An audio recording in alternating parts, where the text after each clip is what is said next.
पठानों ने गैर मुल्कियों को नस्वार का गिरवीदा कब और कैसे बनाया? अमरीकी भी नस्वार लगाने लगे। जदीद तरीका क्या अपनाया जा रहा है? हो सकता है कि आपके लिए भी ये खबर एक इंकशाफ हो कि अमरीकियों ने भी नस्वार लगाना शुरू कर दिया है।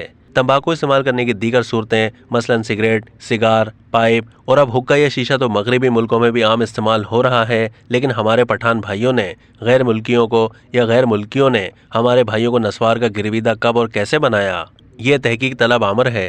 यहाँ असल खबर ये नहीं कि गोरी चमड़ी वाले भी नस्वार पर फरीफ्ता हो रहे हैं, बल्कि काबिल तवज्जो खबर ये है कि जो लोग नस्वार लगाते हैं उनमें टाइप 2 ज़ियाबतीस का खतरा 30% तक बढ़ जाता है।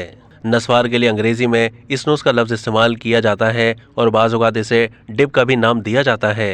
पाकिस्तान और अफगानिस्तान वगैरह में तो नस्वार को प्लास्टिक की छोटी सी थैली में से निकाल कर गोली की सूरत देकर होंठ और मसूड़े के दरमियान दबा दिया जाता है, लेकिन अहले मगरिब ने इसमें यह जिद्दत तराजी की है कि वो इस नरम मरतूब सफूफ की सूरत तंबाकू को बारीक कागज़ की थैली में, जैसी चाय की थैली होती है, लपेट कर मुंह में रखते हैं और इस तरह निकोटीन आहिस्ता आहिस्ता उनके दौरान खून में शामिल होती रहती है। नस्वार अब अमरीका के बेशतर कन्वीनियंस स्टोर्स में आम फरोख्त हो रही है।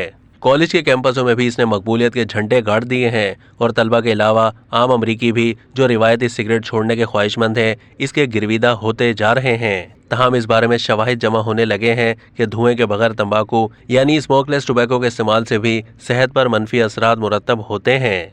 अब तक के लिए इतना ही। मज़ीद मालूमात के लिए डेली जंग के यूट्यूब चैनल को सब्सक्राइब कीजिए।